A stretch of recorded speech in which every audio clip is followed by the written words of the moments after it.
So this wasn't necessarily a planned video. I kind of just had to get it out today because apparently it's that time of year again, boys, where libertarians infight with each other about open borders versus bordertarians.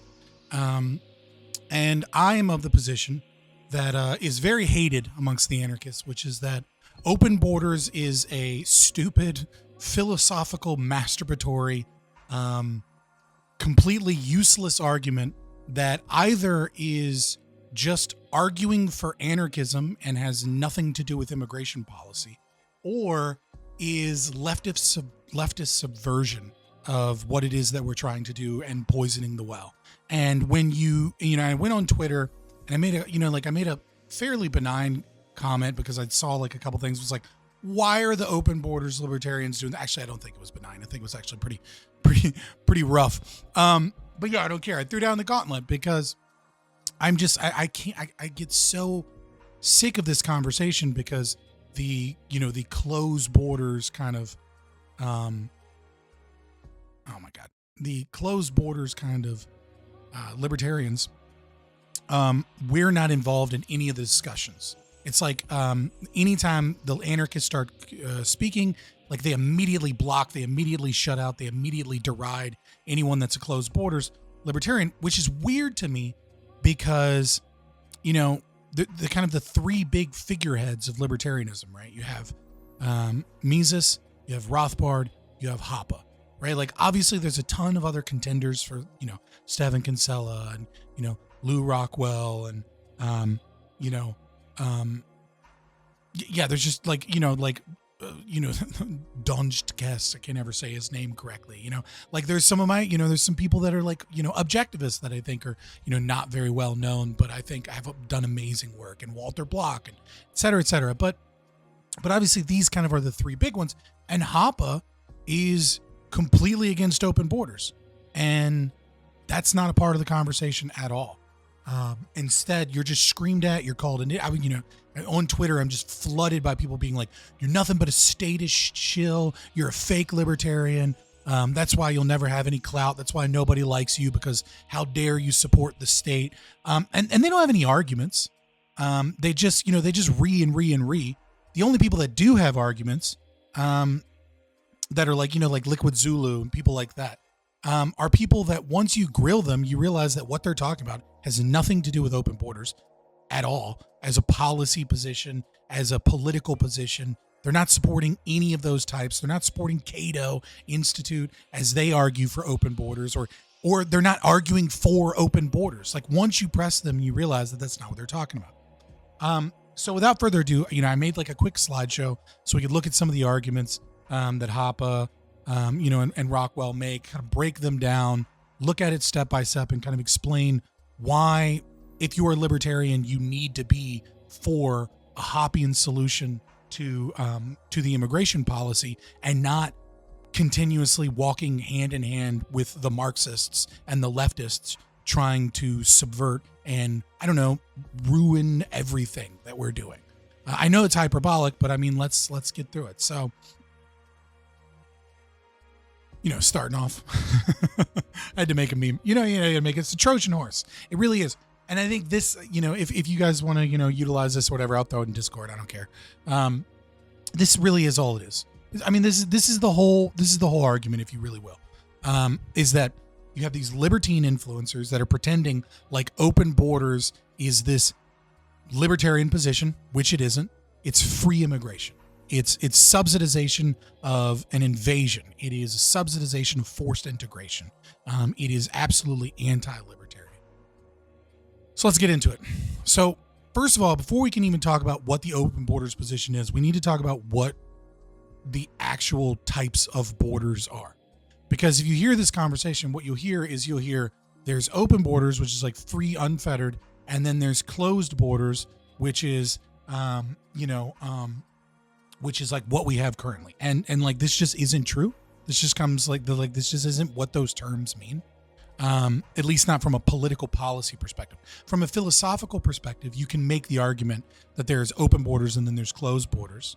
But even still, we'll get into that, why that's a little bit dubious, but I can understand that position. But from a policy position, how countries activate, there's basically 5 types of immigration. So first you have open borders, which is citizens and non-citizens may cross the border at will without showing a passport or other proof of ID or citizenship. So this type of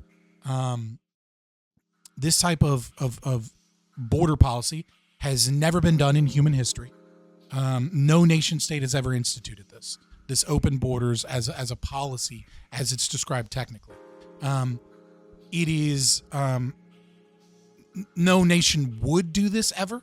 So, like, political advocacy for open borders doesn't really make any sense in that regard, because the only time that open borders happen is when a nation state has failed, right? So other nations recognize their borders, but there's no enforcement mechanism of the borders. There's no enforcement of people coming in and out of the borders. IDs aren't checked. Taxes don't exist because people can't be taxed because the nation state as it has doesn't have the power to do anything. So like a failed state is the only time that you actually see open borders. And at that point, that's not really a policy position. That's just that's just what's going on because there isn't a government. Which is cool, right? You know what I mean?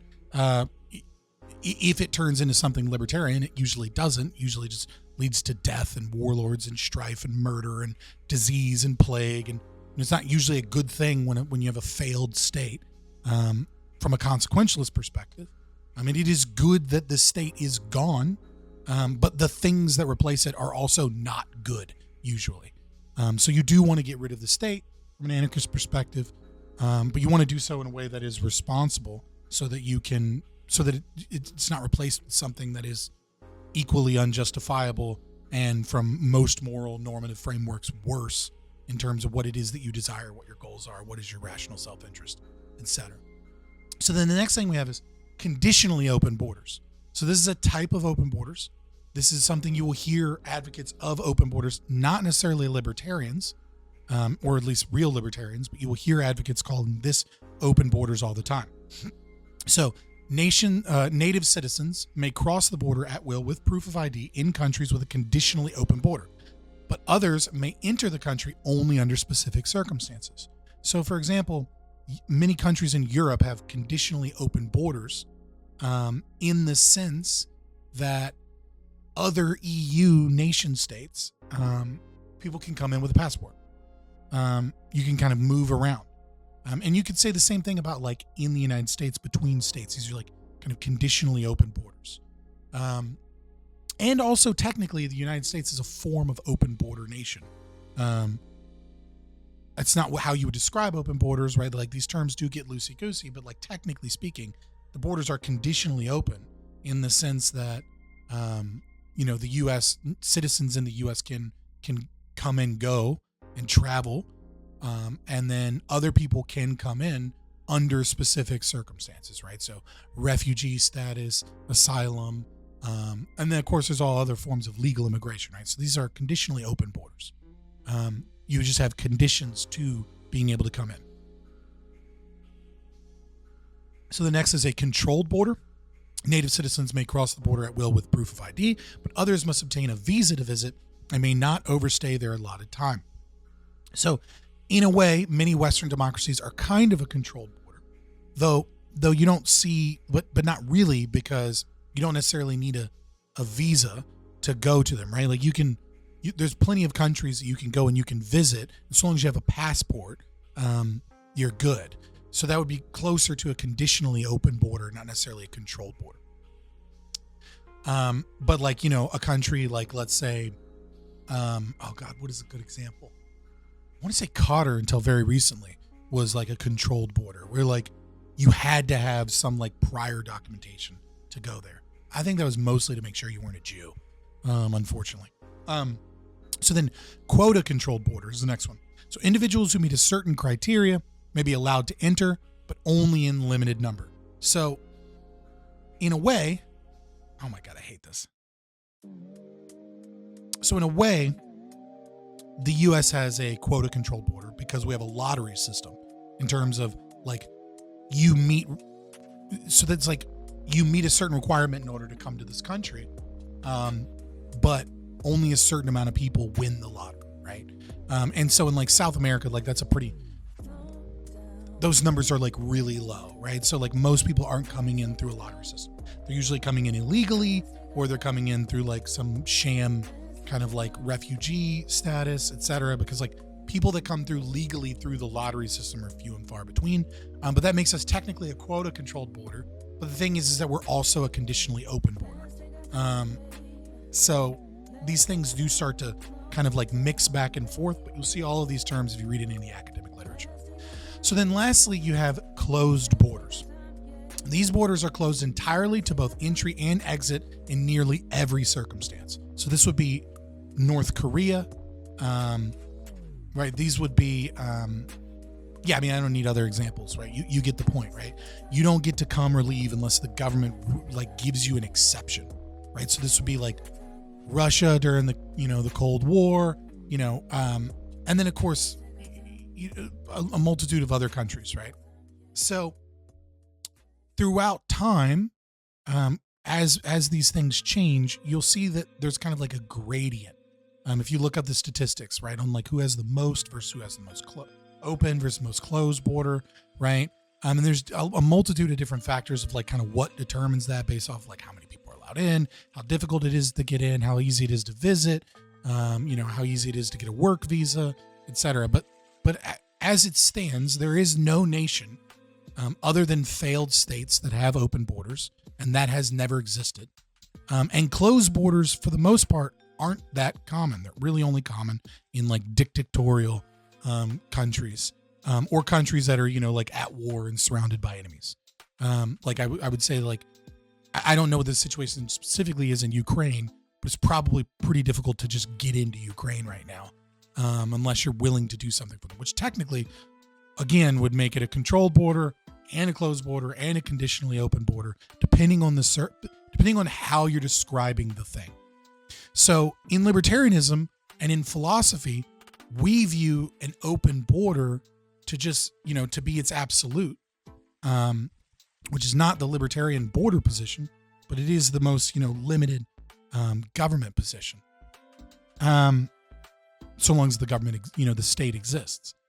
But we view that philosophically, and then we view pretty much every other system that isn't closed, isn't open borders, as like closed borders, right? So you'll see in these debates, you'll hear people talking about, oh, this person's an advocate for closed borders, but that doesn't make any sense when you're talking about immigration policy, when you're talking about the law. But it makes sense philosophically when you're talking about like a natural law perspective, and you're having a conversation of ethics, where every other form of border is some restriction on the border, right? So open borders would be a system that there is zero restrictions or limitations on the border whatsoever. And we'll get into why that doesn't really make sense beyond, we'll get into that in a minute. Like, we'll get into a bunch of things. So what is the actual libertarian border, right? Like, what is the libertarian position? Because it's not open borders and it's not closed borders. People will keep telling you, they'll try and equivocate between open borders and closed borders. Open borders and private borders, which is what we're really talking about here, what we really want, right? What everybody is really trying to get to as a libertarian, as an anarcho-capitalist. So private borders would be that the nation state does not exist, and the quote right to immigration also no longer exists, right? This idea that you have a right to immigrate, to move into an area, the freedom of movement kind of thing, that only exists as a negative right from the nation state. You don't have freedom of movement. You don't get to move wherever you want to move. You don't get to cross people's property. You don't get to go into people's property freely without their permission. But in a nation state, there's this made up right, which is this right to immigration that the open borders types start putting forward. And there is no right to immigrate. There is no right to move somewhere. But there is, they would say, a right to utilize public property as a means of moving to a different area. I understand that argument. I think it's wrong, but I do understand that argument. But again, this right to immigration only exists as a problem because the nation state exists, right? Without the nation state, there is no right to immigration, because there's just property that belongs to somebody else, and then there's property that is not homesteaded, that belongs to no one, or common property that can be homesteaded by a person if they so choose, such as a town's well, and somebody decides to improve upon the well that is essentially being used communally to make it a better well, thus homesteading it, and then common property rights having to be figured out in that instance. I don't know that necessarily helps us in this conversation of immigration, but just throwing it out there. So private property owners defend and maintain their borders as they see fit, and only those who are invited are allowed to cross the borders. So this isn't open borders, right? Because an open borders position doesn't magically give private property owners the right to defend their land. The nations, there are people that own land on the board, near the border, or on the border. They wouldn't be allowed to. Oh, hold on, let me pause that. Sorry, we're back. Had a phone call. So private property owners defend and maintain their borders as they see fit, and only those who are invited are allowed to cross borders. So you're not allowed to, under an open border system, you don't magically become allowed to defend your property from, a massive wave of immigrants that are attempting to cross your property. But you say, oh, but they'll use public property, right? They'll use public roads, and the public roads may be homesteaded by anyone because everyone owns the public roads, or no one owns the public roads. I don't buy that argument at all. That is a kind of a separate argument, but not a separate argument, which is that, the immigrants have a right to the state's property because the state can't legitimately own property. I would say, as Hoppe would say, and many others, that the state has a necessary duty until such a time that it dissolves to maintain property to the best of its ability to be sold. That property is not owned by no one. That's not common property even. Well, I guess it's kind of a form of common property, which is to say that property is owed to the American tax dollar. It is owed to the people who have been stolen from, right? If I steal your TV, right, and then, I sell your TV, and then I have, $100 from the sale of your TV. And let's say your TV was worth to you, or insured, whatever, at a cost of $100.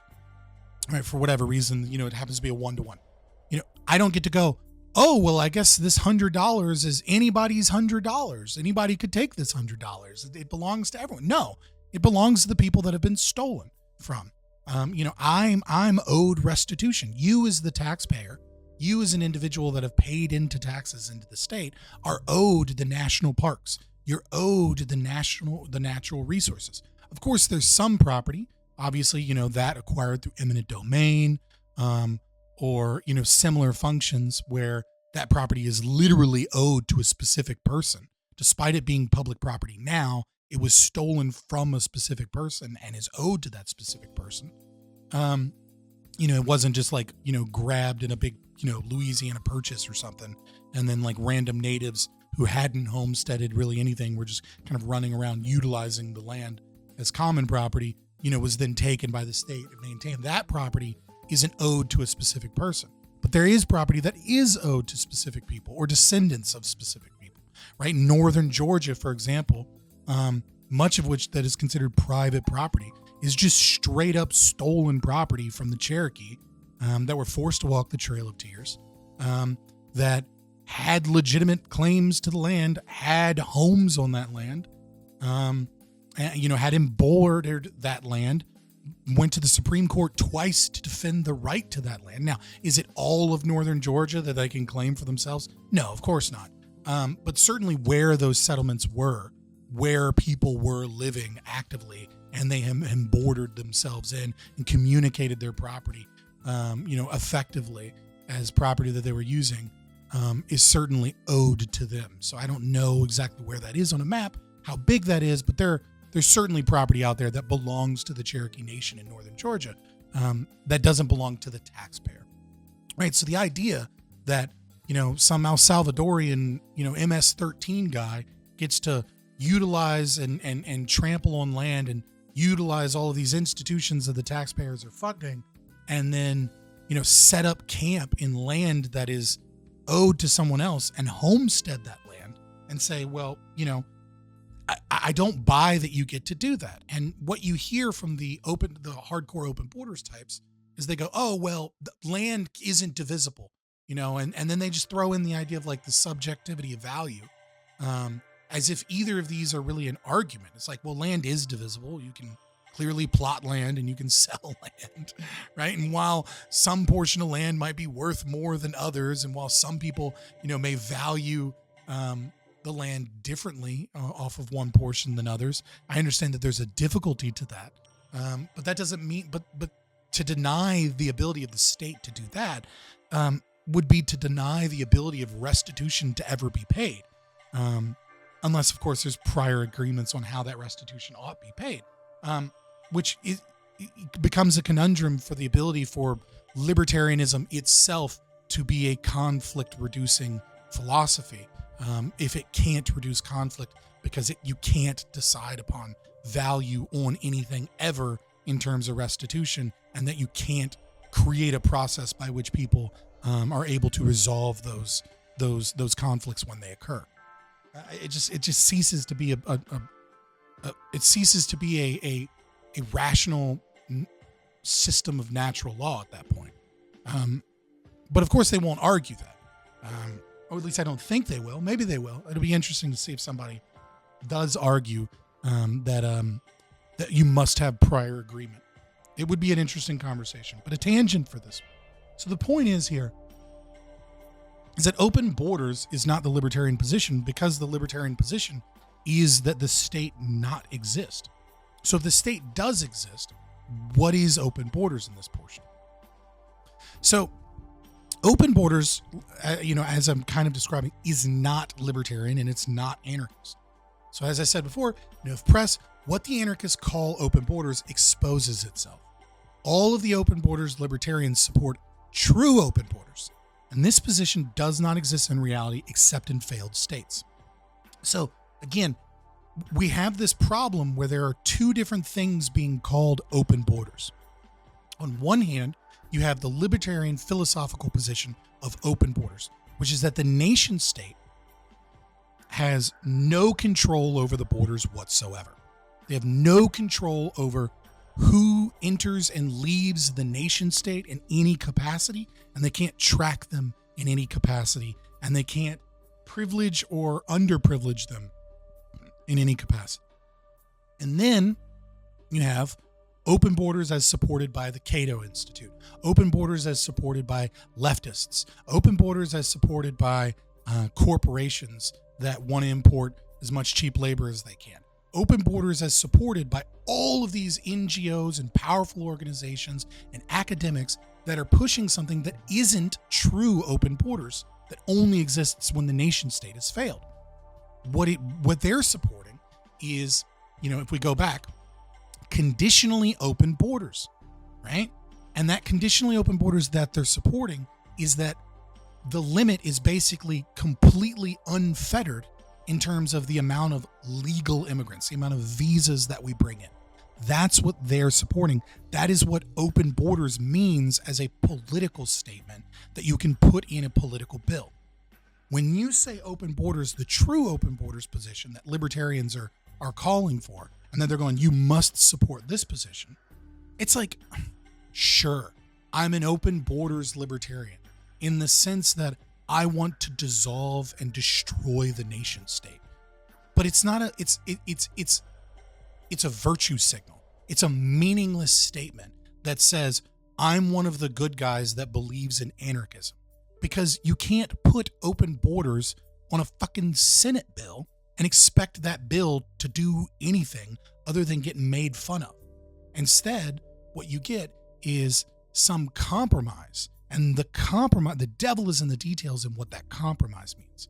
And even then, I would say that the true open borders position is still not libertarian, because it's still a form of forced integration, even if it could work, which it can't. Why can't it work? Because if you have if you have true open borders and the nation state has zero control of the borders, what does that mean? First, there's no border patrol. Awesome, right? Second, so whoever comes in just kind of comes in, okay? Well, shouldn't we check for Interpol or terrorists or, like people that are wanted, criminals that are coming in?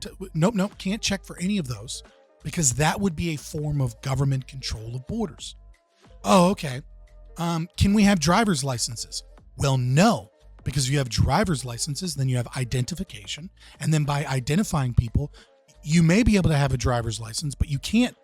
Let me back that up. You can have a driver's license. You can ID people, but you can't ID whether or not they're an American citizen because you can't differentiate between them, because the moment that you differentiate between them, right, then they have to be taxed differently. They have to be treated differently. So you could, for sake of argument, have a driver's license that identifies you as an American citizen, but the government cannot create any laws whatsoever that privilege or benefit a citizen over an immigrant in any shape or capacity.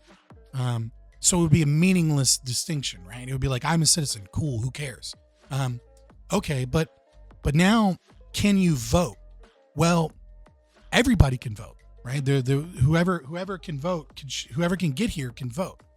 Because if you have voter ID laws that require you to prove that you're a citizen, well, now you have privileged in some way, shape, or form those that are citizens and those that aren't citizens. You've put some pressure, some governmental pressure on who can do certain things in our country and not in our country.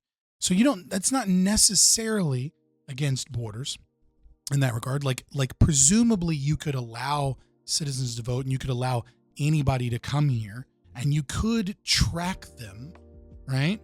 You could give them ID. So the entire argument that I gave is kind of bullshit in that regard, right? Because you could do all of these things. But the problem is that all of these things are then interwoven with all of these other government things, because nothing the state does happens outside of this incredibly complex web. And so the moment that we identify somebody as a citizen and we identify somebody as a non-citizen, in order to have true open borders, there's like 1,000 different programs that could be in some way, shape, or form have the nation punishing or benefiting those that are considered citizens and those that aren't considered citizens. And that's some level of pressure on who can and can't immigrate here. But you say, but no, but no, we're not talking about all of that. We can maintain all of that. All we're saying is just let them come anyways. Okay, but if that's the case, then this nation state could have a 10,000% tax on non-citizens, right? And so then this would de facto be pressure on the borders that would be changing who can and can't come here via a violent force. And then if you don't pay that, then they lock you in jail. And so this would be a de facto border control. So the only way to ensure that this doesn't happen and that there is absolutely no pressure is we must treat the citizen and the non-citizen exactly the same. Otherwise, it can't be true open borders. The nation state is still putting some pressure on that. So that means there are no more taxes, because or the taxes must tax everyone. So there is no more citizenship. Therefore, anyone can vote. So China can ship in 1 billion people, and then we have to let them come in and we have to let them vote. So we can just vote in communism. The problems are myriad to the existence of the nation state functioning in any capacity. We could go through example after example after example of how current government institutions would have to be completely remade. Their purpose would have to be completely redone in order to fit this utopic vision of open borders that doesn't actually fit in any way with a nation state. You'd have to rewrite the Constitution from the ground up. You would have to redo the FBI, redo the CIA, redo every executive branch, every welfare system, everything. And so you may go, fuck yeah, that's based, but like it's a virtue signal. It's not a serious position, because what you were essentially doing when you say that I'm pro open borders as a libertarian in the true sense, in like the philosophical sense, is that you are arguing for anarchism. You're arguing that a senator goes, tomorrow the nation state, United States of America will dissolve, all institutions will go away, all federal agencies will be abolished, and the United States government will no longer exist. Cool, based. I'll vote for that. But like, that's not an immigration policy. Instead, what that is a virtue signal. Nope. So, of course, there are two positions here. So the first one that we've been describing is the philosophical masturbation position. That is what I would call like what Liquid Zulu has, or like what many of the anarchists have. It's like it's philosophical masturbation, because at the end of the day, it's just them saying, I want anarchism. Cool. But it's not a policy that helps or does anything. It doesn't push us towards libertarianism. It doesn't help us get towards any position. It's not something that could conceivably be voted in. And if it could be voted in immediately, sure, we would all support it, right? Like I think any ANCAP would support a position that is a pure open border position, which is them just saying anarchism. The government goes away because the government is incapable of incentivizing or incapable of managing anybody's property. There can't be forced integration. There can't be any taxes levied other than potentially sales tax. But even then, there can't be tariffs. There can't be, like, there's so many things that would have to be destroyed that it would essentially destroy the nation state. It's like, cool, I'll vote for that bill. But it's just a meme. It's not a push. It's not using state-based systems and elections and policy to push the needle towards a way that wakes people up to libertarianism and reduces the size and state of the government. I mean, it does reduce the size and state of the government, but again, it's a fantasy. It's philosophical masturbation. It's them going, I'm superior to you because I only demand that we do the thing that doesn't violate the non-aggression principle. Even though I think the utilization of that public property is a violation of the non-aggression principle, because it's stealing property that is owed to the American people. And Hans Herman Hoppe agrees with me. Lou Rockwell agrees with me. This isn't some position I made up out of nowhere. As we go through, many people love to pretend that some of the great libertarian theorists, that it's like a imaginary, that they disagree with them in some capacity. But and so I think it is, it has a myriad of problems as we'll go through. But again, in its purest philosophical form, with the exception, I would say, of the utilization of public property and that problem, I think we mostly agree that, like, yes, we don't want the nation state to enforce borders because we don't want the nation state to exist. But you don't get to do this thing in isolation. And so once you take it out of isolation, it's essentially a bill to destroy the U.S. government, which is based, but it'll never pass. And it's not helpful to any conversation about immigration policy. In fact, what it is a Trojan horse for the second position, which is leftist libertine subversion. This is your Cato Institute. These are your Beltway libertarians that love the concept of open borders because people should be like goods. They should be free people. They should be able to move freely just as goods move freely across borders. And there's all kinds of problems with that, right? Hoppe does a great job in arguing against, that when discussing the differences between free trade versus free movement of people, free immigration. Free immigration is obviously a problem because people don't need to be invited, right? Like, that's really the basic premise, is that people don't need to be invited. So this leftist libertine subversion is one that wants an ever-increasing power of the state, that wants to grow the welfare state, and that wants to utilize, libertarians that are giving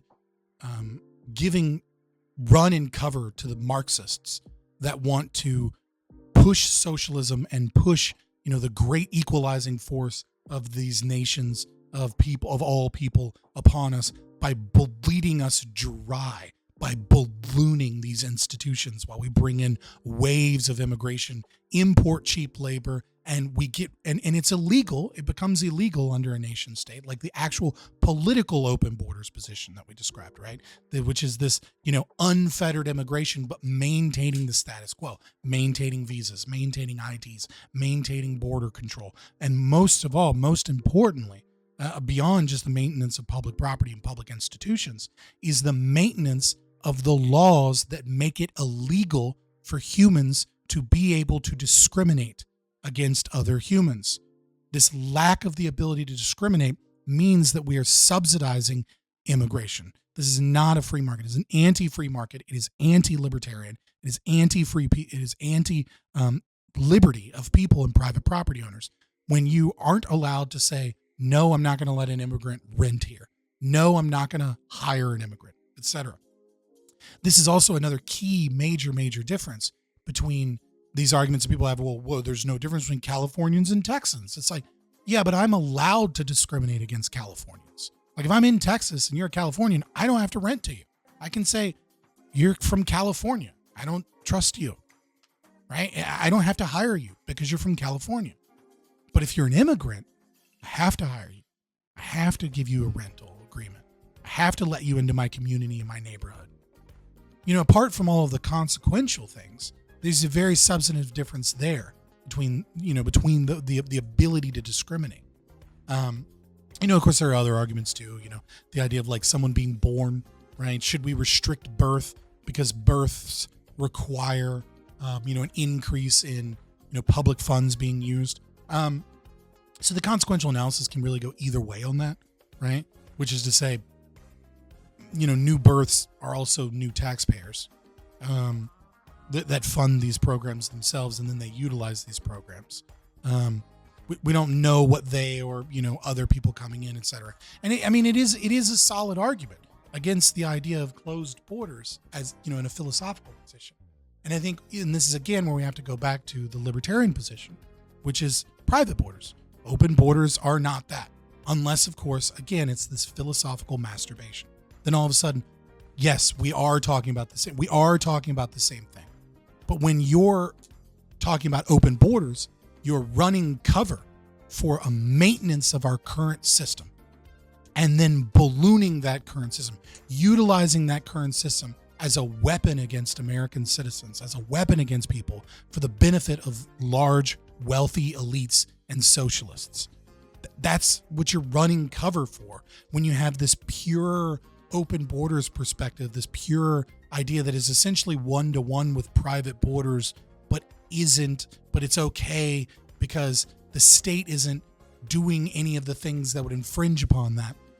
But the problem is the state is going to do all the things that infringe upon it. So the open borders position that the libertarians, the philosophical masturbatory libertarians like to defend, is one that cannot occur in an election. The only way that it occurs in an election is, I'll support it. I'm with you. Hurrah, hurrah, support open borders. It's a losing situation in terms of our ability to get it onto a bill, because it's treasonous in and of itself. It's a bill that can't even pass, right? It would require some form of constitutional amendment, at least in the United States. But other than just that, it is running cover for this other position. And so it's important to understand that open borders has two definitions.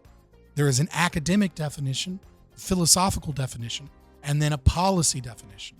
And that policy definition, which is often utilized academically, if you go and you look and you read the research, when you see open borders, you will see constantly, time and time again, like I saw something today when I was looking around, from the University of Singapore, right, where they're like, oh, well, we can't have pure open borders, so let's support open borders as best as we can as we compromise with blah, blah, blah. And it's the same thing. It's a compromise open borders. It's a conditional open borders. And what that really means is maintenance of the status quo whilst ballooning the systems and the institutions so that they suffocate the poor and the middle class, and they pull the middle class into poverty so that the wealthy elite can have a massively cheap labor force that they can move around like pawns at their convenience by pushing and holding the levers and making it impossible for American citizens to be able to defend their communities, to be able to help themselves. The police will be used as a force to stop their discrimination, to keep them from being able to have a community of like-minded individuals. It's not a libertarian. So let's go through some of the more specific arguments as to why open borders in both positions are just wrong. So the state's duty to protect from invasion. So the state, this is another problem, right? Is that you can argue that the state get rid of something that is unjustified, and you should argue for that. But if you're going to argue that the state gets rid of something that is unjustified, and you don't recognize in any capacity that the state has stolen the right of other people to do the equal and opposite thing, then what you have done is you have just given this, you've maintained the state's power to stop us from protecting ourselves from necessary things, and you've gotten rid of the state's enforcement to stop that thing. So I'll give you an example, right? So it is wrong for the nation state to exist. It is also wrong, right, definitionally so, for police to exist. It is also wrong for police to lock up pedophiles, rapists, and murderers, because the state doesn't have a right to exist, and because those police forces don't have a right to exist. It is wrong for, they don't have a justification to do so, and the criminal justice system doesn't have a justification for trying these people, and prisons don't have a justification for holding these people. So the anarchist thing to do is to say the police should go away and they shouldn't lock up murderers. Okay, great. Here's the problem. Are the police going to give us the right of policing, the right of courts, the right to imprison people, aggressors, back to us? Because if not, if I'm going to be arrested for having security protect me from murderers, if I'm going to be arrested for catching and locking up pedophiles that are like, repeat child rapists, right? If the state stops enforcing that, but they continue to enforce their monopoly on the right, the right to lock up pedophiles and lock up rapists and lock up murderers, if they're going to do both of those things, then I haven't solved the aggression. I haven't solved any problems. I haven't reduced the state's power in any capacity. You said you could make when you isolate it, you can go, the state doesn't have a right to do this, therefore getting rid of the state's right to do this is a good thing. But the problem is that in reality, you don't isolate those variables. You have to put those variables together to determine, have I actually reduced the state's power in this regard, the state's stranglehold over that right? And so just because the state stops enforcing a monopoly they stole, but they don't get rid of the monopoly they stole and they don't stop enforcing that monopoly, then you actually haven't reduced state power at all. You haven't fixed anything and you haven't gotten rid of aggression. All that you've done is let rapists and murderers out onto the streets, and you have no right, the citizenry, if you will, have no right to stop them. And so now we have a revolt, a revolution of some kind because of this contradiction. And so the same is true with immigration. The same is true with public property. The same is true of a lot of things, is that if you are going to get rid of a state's monopoly on something, you have to first introduce competition, or at the very least, the right for that competition to exist. So if I want to replace policing in America, then I need to expand the rights of private security to be able to do all of the things that policing do. Because if I just defund and get rid of the police, but I don't have the legal right as far as the state is concerned, to do policing, then I haven't fixed any problems. I haven't brought about anarchism. I haven't brought about libertarianism. All I have done is let a bunch of people get murdered and raped. And then what is the consequence of that? The consequence of that. And before I know someone's going, oh, look, he's looking at consequences again. Here's the consequentialist that's justifying, violating the non-aggression principle. You're nothing but a leftist. No. I've seen that argument all fucking day on Twitter. And the fact of the matter is that consequentialism fails when it tells us that it is okay to violate the NAP. That cannot be true. And that's true of Christian ethics. That's true of any form of normative ethics that exists. But there's nothing wrong with working in one's rational self-interest to do, what you believe is going to lead to the greater consequences for you as an individual and for society, not via altruism, but whatever it is that you desire society to be, in so much as it helps you, the individual.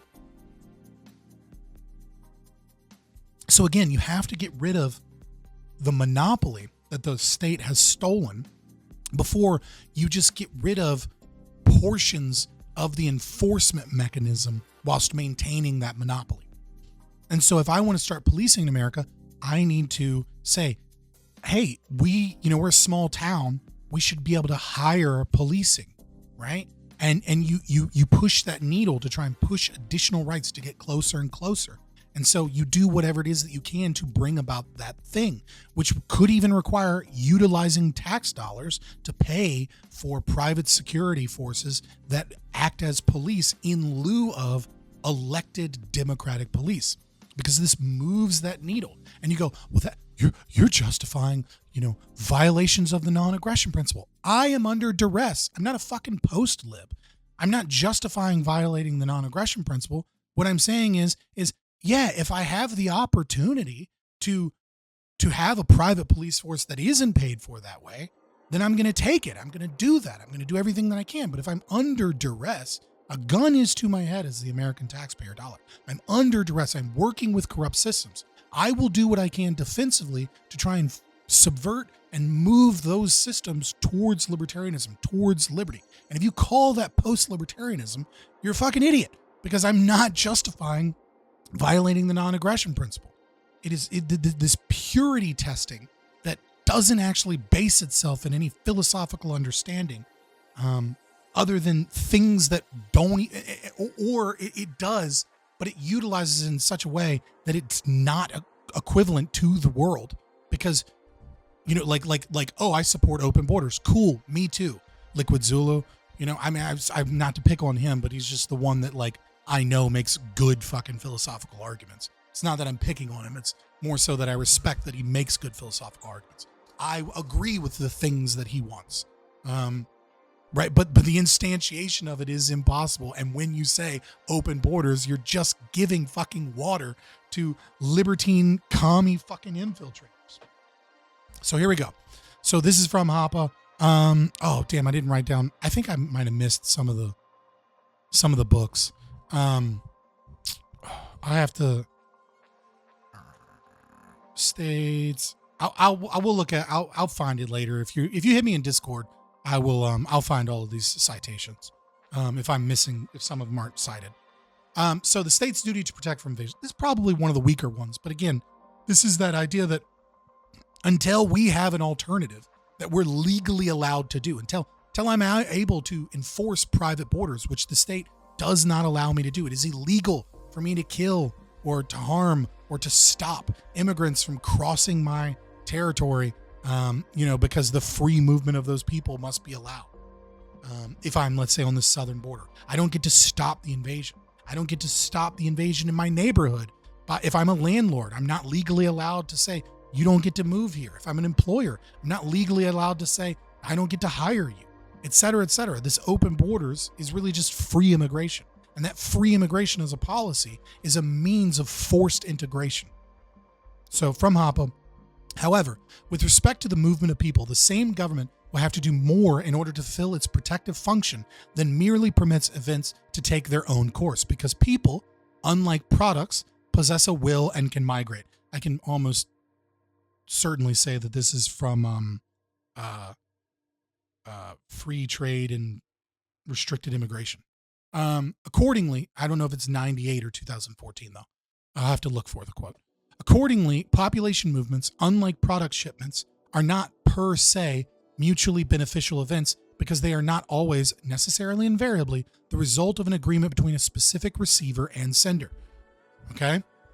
So, I invite people. Okay? I invite goods always. When I order something from Amazon, I clearly invited that product to come here. Right? I wanted it. I purchased it. There was a receiver of the product, me, and then there's a sender of the product, Amazon. And then whoever, or the drop shipper or whatever, right? Like whoever I got the fucking product from. We agreed. Humans aren't like this. Humans can just walk over borders. They don't need to be invited, right? Sometimes they need to be disinvited. So there can be shipments, immigrants, without willing domestic recipients, right? So my neighborhood doesn't want these immigrants, but they want to be there, right? And so they're saying, well, they consented to being there. It's like, well, yes, that's fine. But when utilizing government roads, we're common owners of that road that is owed to us. When utilizing public schools, we're paying for them and the immigrants aren't paying for them. Especially once their marginal propensity to consume fucking goes over one, like the moment they have a baby. They become nothing but a fucking tax burden. Their crime rates are through the roof, etc. But even if they were good in that regard, if I don't want them, it doesn't matter. I could be racist for all it matters. It doesn't matter because I don't want them in my neighborhood, but legally, as a landlord, I can't do that. I can't create a gated community that restricts these people. I mean, I could kind of do it by making it expensive, right? And like most people will have assimilated into the culture by the time they have the wealth to attain that anyways. So there's like kind of ways of doing it sorta, but I don't still have that route.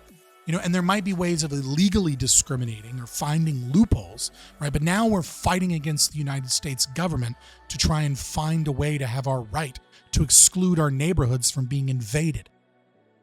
In this case, continuing on, immigrants are foreign invaders, and immigration represents an act of invasion. Surely, a government's basic protective function includes the prevention of foreign invasions and the expulsion of foreign invaders. Just as surely then, in order to do so and subject immigrants to the same requirement as imports of having been invited by domestic recipients, this government cannot rightfully allow the kind of free immigration advocated by most free traders. Yeah. So again, this is like the difference between free trade and free immigration, because that's what. And, that was the meme at the beginning is, open borders is really just free immigration. It's like open borders as a philosophy point is fine, but it's not what we're talking about.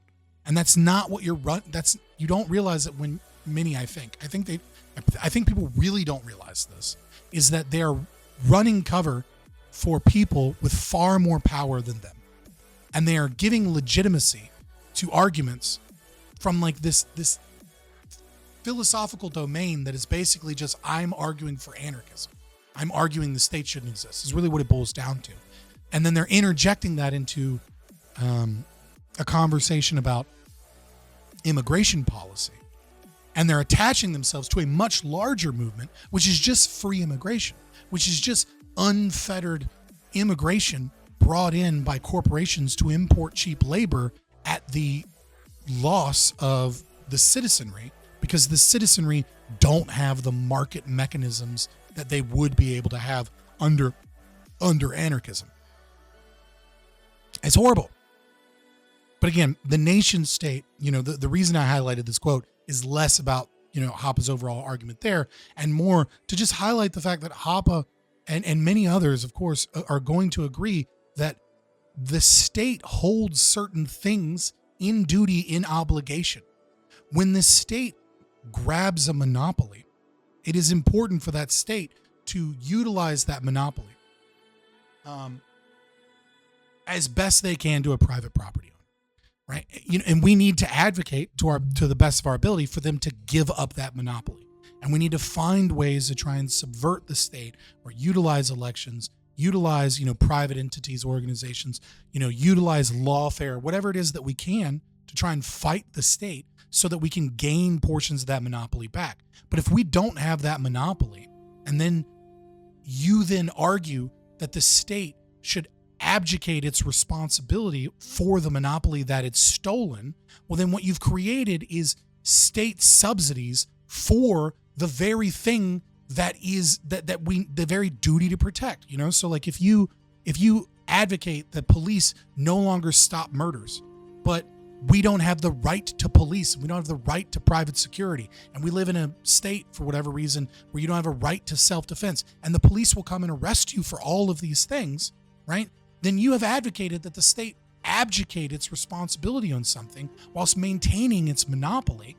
You've just increased aggressive acts everywhere consequentially. And from a philosophical, deontological, or natural law position, you haven't actually gotten rid of any power of the nation state. You've just stopped the state from enforcing something that against criminals that can't argue for their own rights because they're stopped anyways, things that aren't violations of the non-aggression principle, but you haven't gotten rid of the monopoly. Like you're not doing anything. You're pretending you're doing something by isolating something and saying, does the state have the right to do this? And the answer is no, the state doesn't have the right to do it. So then in isolation, you go, good, then we'll do whatever we can to stop the state from doing this thing. And you are isolating it from the fact that the state has already stolen the monopoly to do that, and it enforces that monopoly. And you go, and then you argue that other people that want to do it the right way so that we can protect ourselves are actually arguing in favor of the non-aggression principle because you've isolated this one thing and you said, don't do, the state doesn't have a right to do it. And you're accusing the other of arguing that the state does have the right to do it. It's like, no. We're not arguing that the state has the right to protect us from foreign invasion, just like we're not arguing that the state has the right to policing or for all of the other things that we're doing. What we're arguing is that we should have the freedom to engage in these activities ourselves and protect ourselves. And so long as we don't have that freedom, we demand that the government maintain those protections until such a time that they give us our goddamn freedoms back. I'm so sick of these, like, again, it's philosophical masturbation. You will see these open borders types, these hardcore ANCAP, philosophy bros. They'll isolate something by itself, and then they'll utilize that as a cudgel to try and prove that you are actually a statist, that you're actually, in favor of violating rights. And it's like, no, you're isolating it from the stolen monopoly. And to do that is to put something in a vacuum that can't exist in a vacuum in reality, doesn't match reality. And so because it doesn't match reality, it doesn't actually solve any problems when you argue in that way. It's just a means by which you get to be edgy and you get to be the right one and you get to go, aha, see where you're lacking philosophical consistency? It's debate bro rhetoric. It's not actually a conversation or a strategy or a philosophy that is being promulgated and pushed that brings us towards liberty. And I'm sick of fucking debate bro philosophy being a means by which we stop liberty from occurring. Like, fucking stop it. Fight the fucking powers that be. Don't fight other libertarians to try and gatekeep them, but you're not even gatekeeping them at this point. What you're doing is you're trying to find a way to subvert our own philosophy in the real world, where so that people's natural intuitions, especially those that are less philosophically minded, clash with what it is that you are putting forward. And you go, see how your natural intuitions are clashing with what is right definitionally? Well, that proves that you're not a libertarian yet. You're not there yet.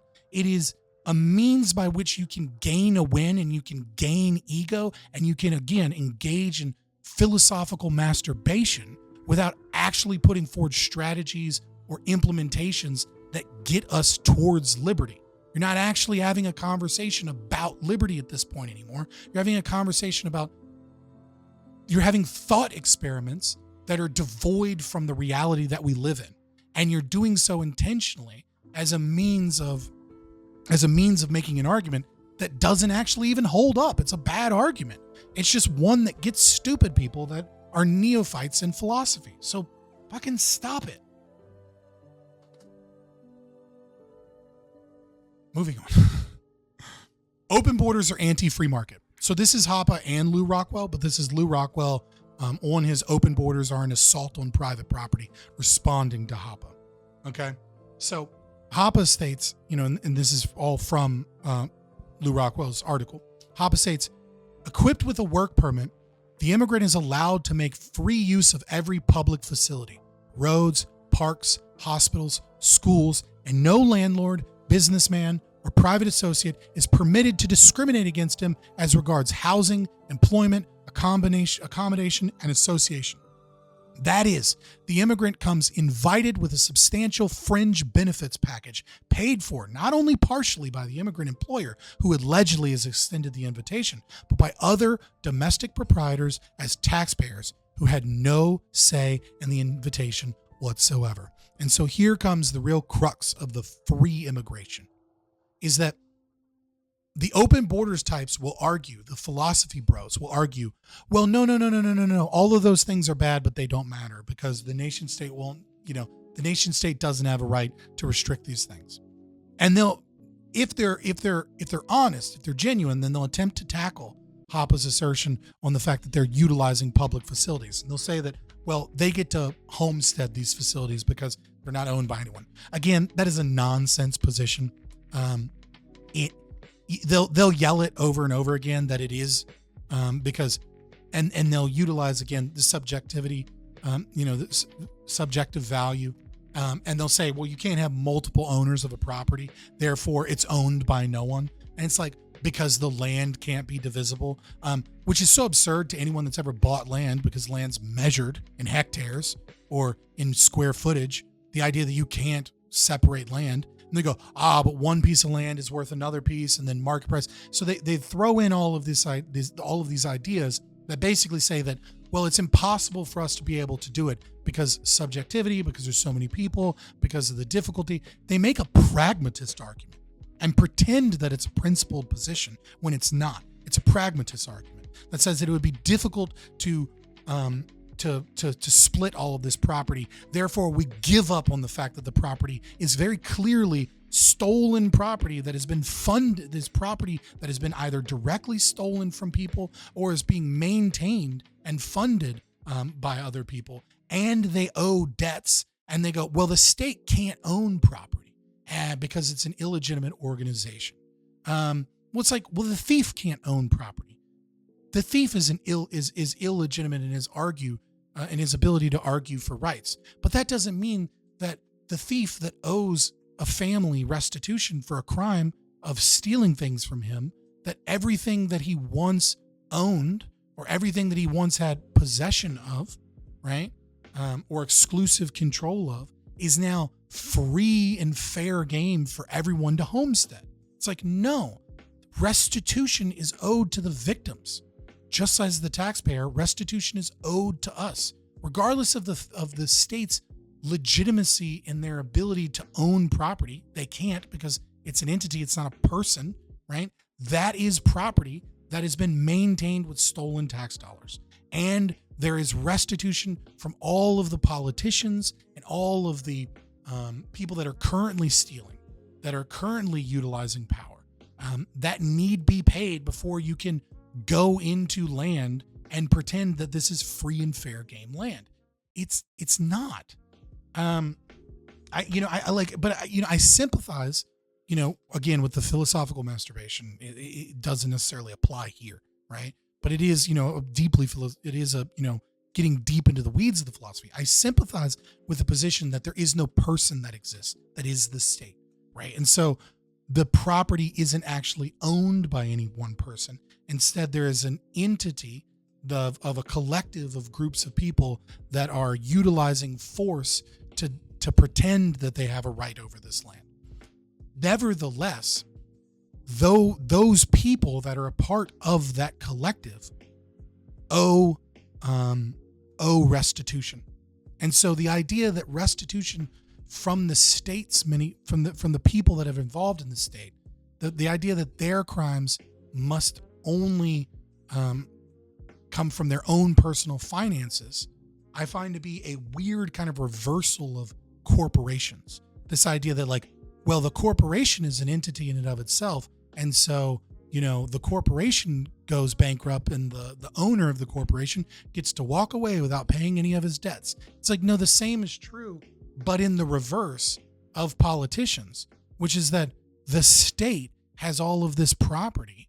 The state is an abstract idea that is managed by all of these people that are criminals, but by utilizing this abstract thing that is made manifest, made real by real power that is utilized, by utilizing that apparatus, by utilizing the United States military, by utilizing the police, by utilizing stolen funds, together and collectively, they have also collectively been a party to crimes. There is no reason that someone can't be a party to a crime, right? Like there's a reason that two people are charged with murder when one person pulls the trigger in an armed robbery, right? Because they worked together collectively and they share responsibility for the death of said person. Nancy Pelosi worked with Joe Biden, worked with Donald Trump. All of these people and their wealth work together. And so this entity that they collectively managed is an entity of property that they have utilized and been a party of and stolen. And by utilizing that property to their benefit, it has been a party to their crimes. And I'm not saying the property itself has been a party to their crimes. I mean to say that they have controlled that property in some regard and utilized that property. And by doing so, by controlling that property and utilizing that property, they've staked a claim on that property in and of themselves that need to be paid back to the taxpayer.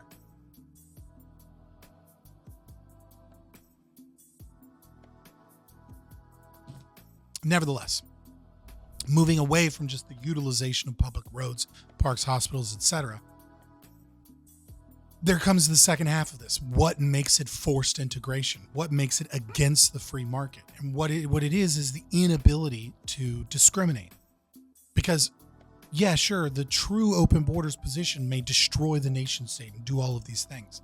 But the open borders position that is being pushed in academia, that's being pushed by leftist politicians, that's being pushed by the World Economic Forum and people that say that, we need more open borders. We need more open borders. We need, Europe needs to have, everyone needs to be under the EU so that we can move people from Poland to the UK to France as easily as possible. The people that are actually pushing open borders are not pushing said true philosophy. Instead, what they are pushing is forced integration.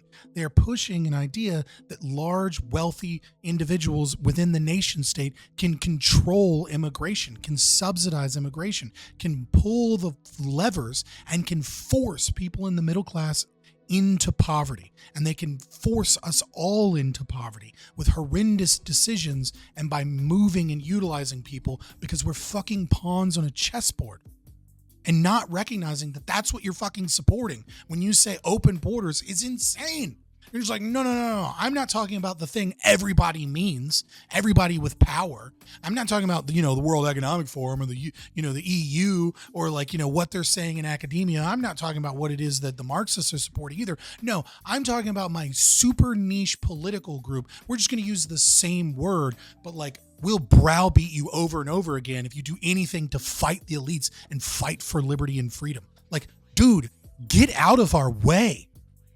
What you are arguing for in actuality is against free market, against libertarianism, and playing into the hands of the fucking Marxists.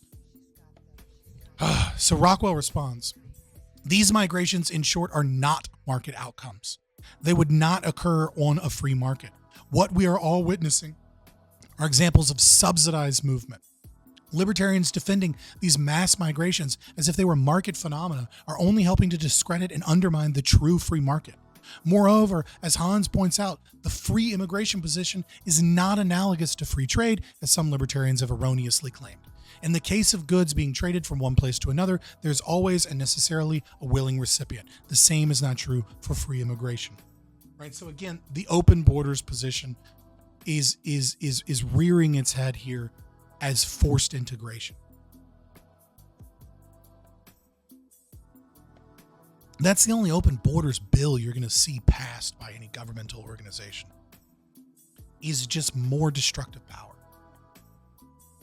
It's not going to be the philosophical open borders niche thing that you think you're defending, which is nothing more than philosophical masturbation that accounts to, I want anarchism. Cool. Say it again and again and again. Cool. You're not helping. You're just in the way of you're just doing everything you can to stop the fight against forced integration and rights violations of other people by defending a position that you don't believe in because you share the same name with this position. And instead you're engaged in this fucking edgelord teen fucking, I'm fucking right. It's completely unhelpful and stupid. Get out of the way. We're trying to fight the state and you're stopping us.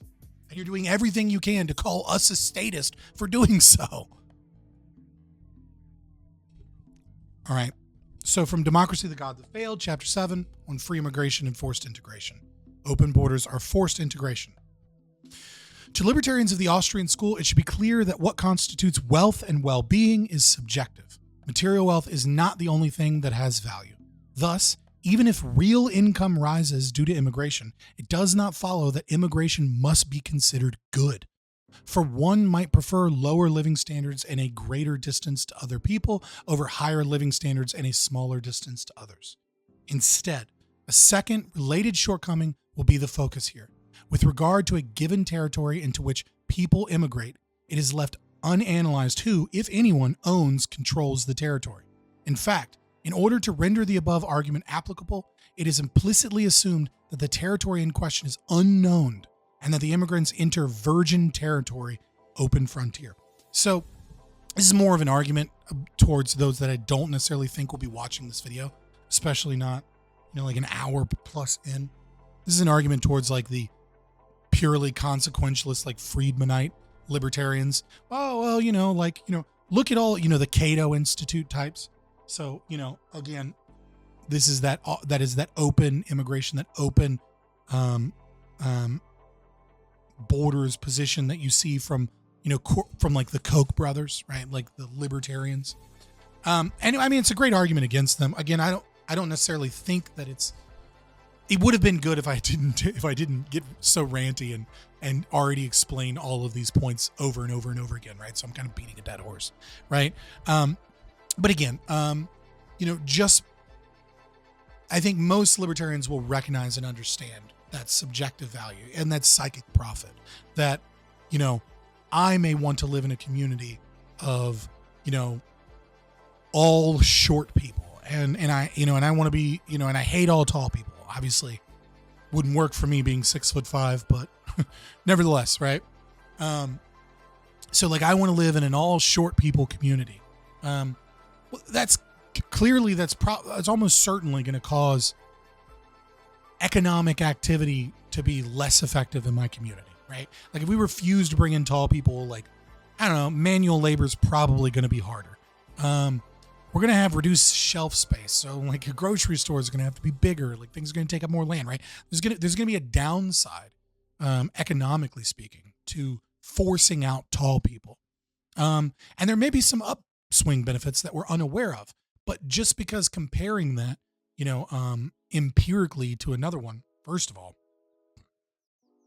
only establishes a historical fact from the Austrian perspective economically anyways. So it's not even evidence in that regard. But if we were to accept it as evidence, which I don't, right? But even if we were to know for sure that it caused a downward pressure because you could figure it out praxeologically in some capacity, that it caused a downward pressure on like people's wages or, prosperity in terms of like wealth in terms of material goods, it wouldn't matter because there's a psychic profit there. It just wouldn't matter. And we have that right. But again, old school, the second portion of this, and, I think it does kind of reapply as we were talking to public property and things like that, is that public property is not open frontier. It's not virgin territory.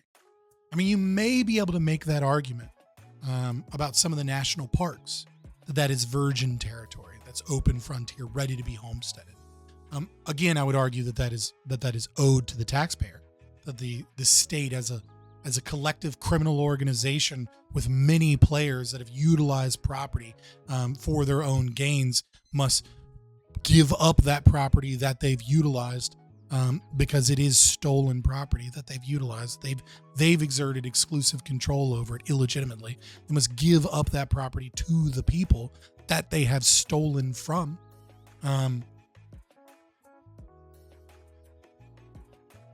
It would be interesting to go deeper into. Let me skip songs. It would be interesting to go deeper into the kind of into the weeds about the difference between virgin territory as described in national parks versus that which has clearly already been homesteaded, which is all of the public property that is a school, etc. How you could say that it's been who's homesteaded it is a difficult thing, but it has been embroidered by some that have maintained control over it. I don't know, maybe not. I take that back. Like the public school, no one has done so. I'm still on the fence on some of those very specific niche things. Like I don't know that I necessarily agree or disagree with like the anarcho-syndicalists on the idea of like giving the mines to the miners.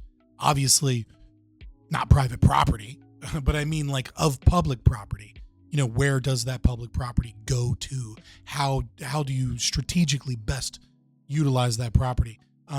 Probably just nationalization, the way that Milei is doing it in Argentina, right? Where he's just selling state-owned things to the highest bidder so that they can gain funds from that sale that can then be utilized, that can then be given to the people, which is probably the only right way to do it. But it might, for certain things, I can't think of any off the top of my head, but for certain individual pieces of property, it might be different, especially like ones that are obvious as, let's say, eminent domain, right? If someone's house was stolen from eminent domain and is now a public park, you don't get to homestead the public park because it's public property. It's stolen property that clearly belongs to one owner.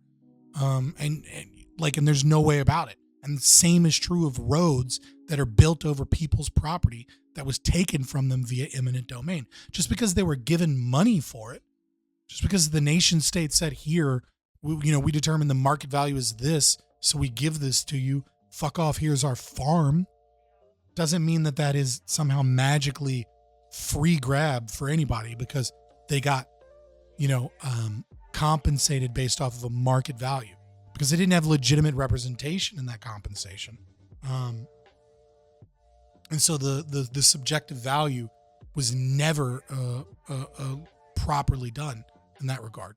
The state was its own arbiter, right? So one can't really say, unless they have, unless the person's still alive, whether or not they were properly compensated for their property. Moving on.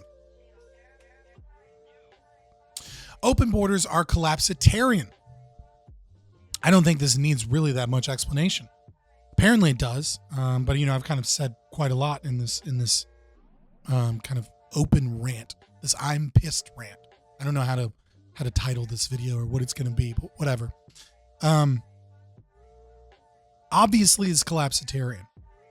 The idea that you can bring in unlimited, unfettered immigrants to utilize public property and then to tax the citizens, insane, who knows how much money, and on top of that, make it illegal for them to protect themselves and move into their own communities.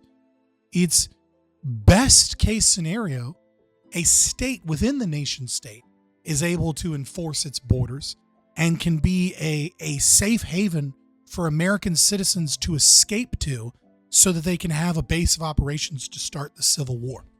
Like, that is what the open borders position is. It is a collapsitarian position. And that is true for both the Cato Institute's version of it, as well as the philosophical bros kind of masturbatory version of it. Because the philosophical bros version of it is the state votes to collapse itself, which would be dope. But even then, it would be interesting, academically, you know what I mean? Like in a macabre sense, to see what that actually looks like when they do that, because it has to lead to some form of revolution. If the state, just tomorrow decides to dissolve itself mostly, but then maintain its control over like the United States military and all these things, like what horrors of war come from that? Who knows? I guess technically you kind of have to support it because it is, it is a direct destruction of the state. Though I don't know that it's certainly not the wisest way to do it.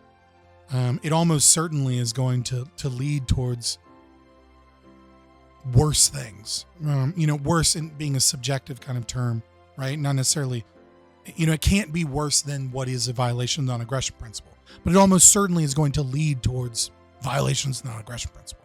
Like the libertarian utopia is going to spring forth the moment the nation state collapses is almost certainly impossible. But one is technically maintaining a status quo that is a violation of the NAP, and the other isn't. So if presented with the opportunity, you kind of have to take the opportunity, or you're not being consistent, and just kind of hope for the best, because you're already in a situation that is evil, and hope that you can do such, And certainly you probably could for your people in, let's say, New Hampshire, right? You could probably get to New Hampshire pretty quickly and at least have some form of libertarian place there that you rebuild up in the rubble as society collapses and the world ends, as far as we know it anyways. But yeah, it's not a strategy that I think you could really ever implement, the philosophical bro version. Instead, again and again and again, when engaging in reality, what is it that we are talking about? And what is that we're talking about is just unfettered, uncontrolled immigration whilst maintaining the status quo that we have today. And this is a much, much slower collapse, but not that much slower, right? If we were to just advertise, come one, come all, and we had millions flood, and we just gave them all visas, and we just privileged them in terms of taxes, against the American citizen, and flooded in cheap labor to places that they weren't invited in any regards. And we made it illegal to stop this in any capacity, in any community. Again, you're going to have a collapse.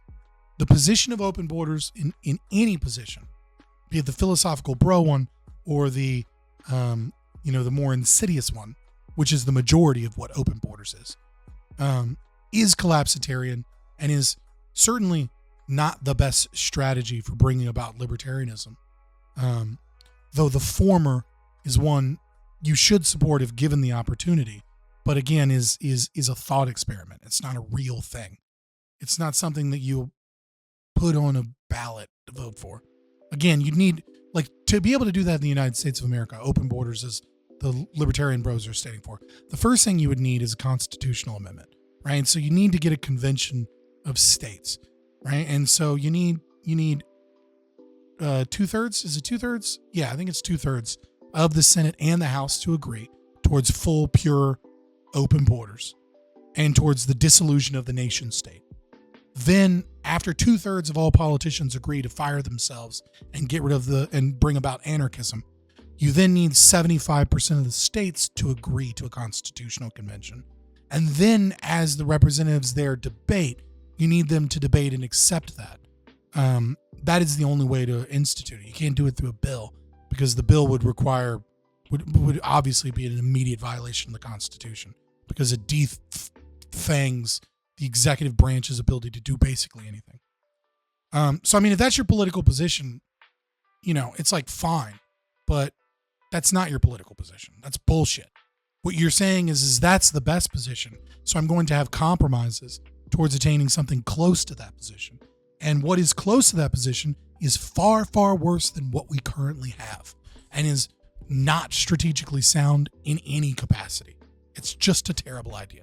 Or as Hoppe puts in Immigration and Libertarianism, 2018, absent any other internal or local entry restrictions concerning the use of domestic properties and services, increasingly absent all entry restrictions regarding the use of domestic private property owing to countless anti-discrimination laws, the predictable result would be a massive inflow of immigrants from the third and second world into the U.S. and Western Europe, and the quick collapse of the current domestic public welfare system.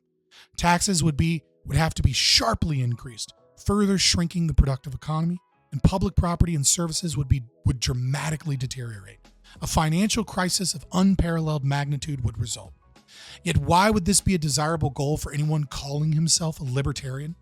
True enough, the tax-funded public welfare system should be eliminated, root and branch.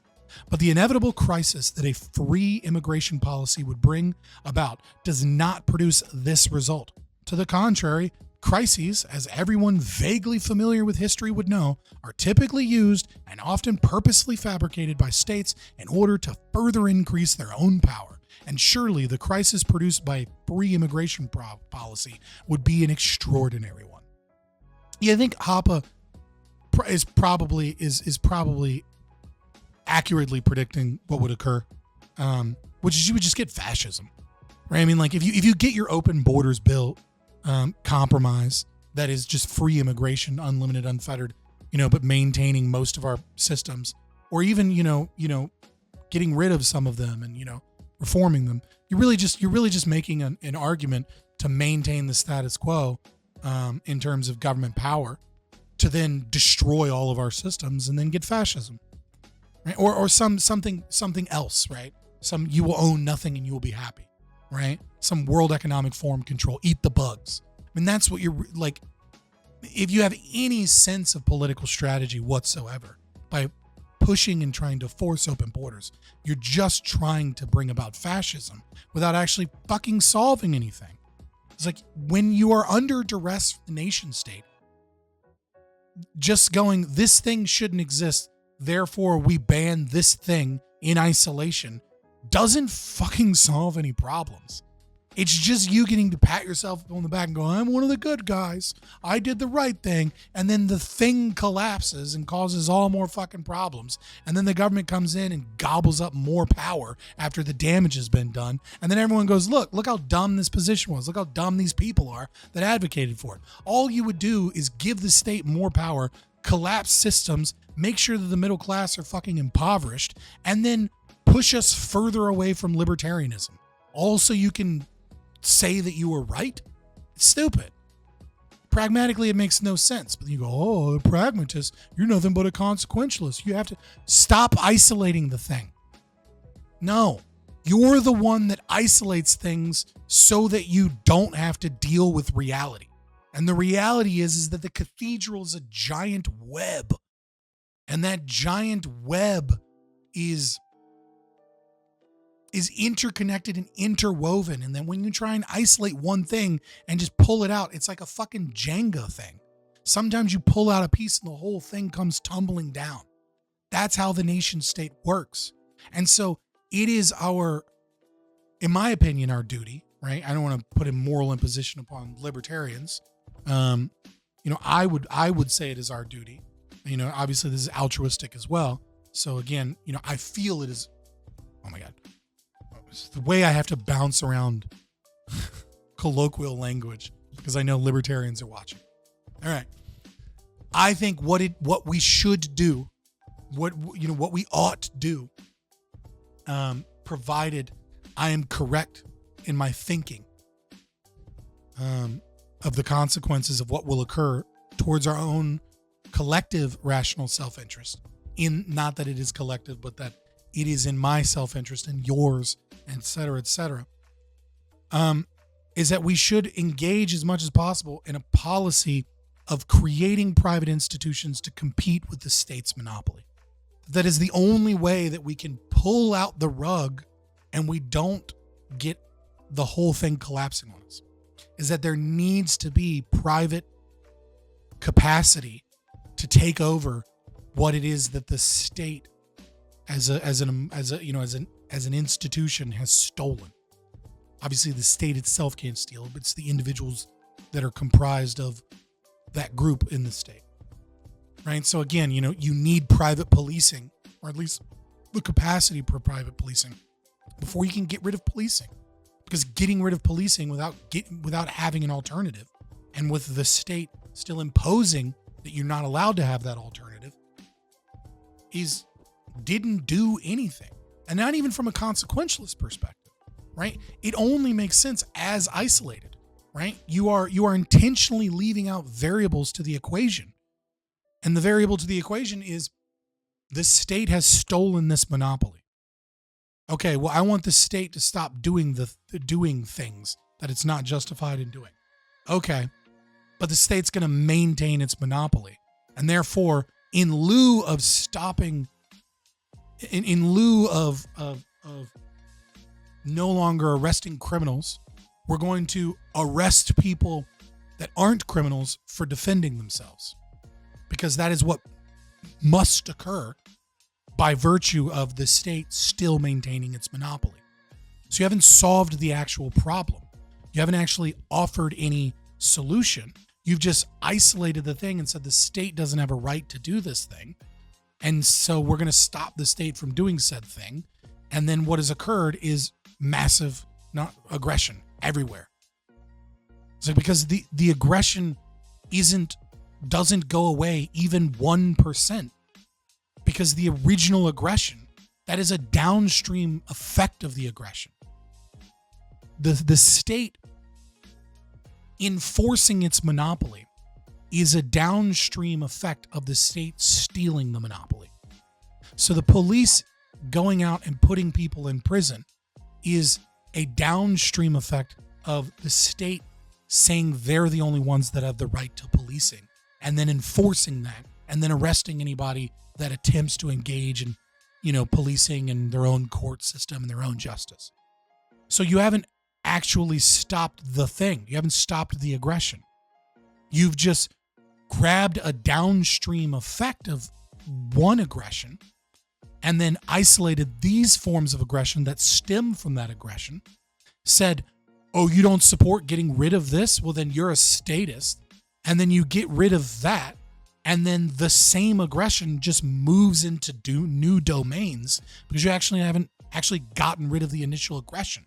You've just treated symptoms and called anyone that refused to see or deal with the symptoms in the way that you wanted to deal with it.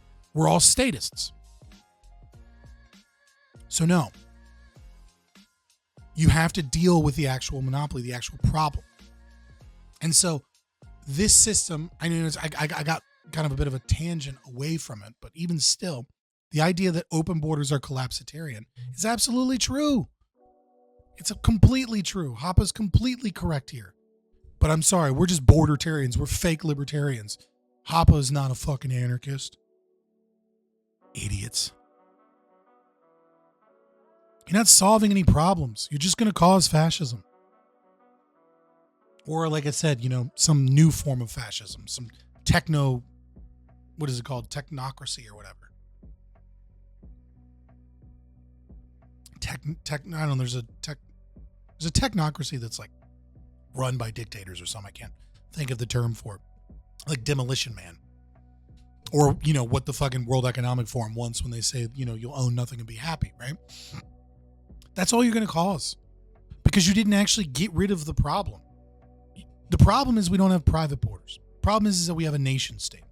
Problem is that those borders exist. And you go, well, we'll just get rid of the state, stopping illegal immigrants from coming in. And everybody's legal now, except for, criminals, et cetera, et cetera, et cetera. And we'll maintain all of these other systems. So we've maintained the monopoly on the nation state's control over the borders. And then we called that open borders. And then we go, no, open borders is when the state doesn't have a monopoly. They're not allowed to do that. Okay. So the state, 1,000 different things have to change for that. So your philosophical position isn't one that is a policy position in any way, shape, or form. Instead, it's you supporting this thought experiment of a thing that isn't an immigration policy inserting yourself in immigration policy, and then doing everything you can to run cover for the people that want to destroy Western civilization. Congratulations. You're part of the fucking problem. Get out of the way. You libertine, lefty idiots that think you're based because you've been able to isolate a couple things and make basic arguments. They're terrible arguments.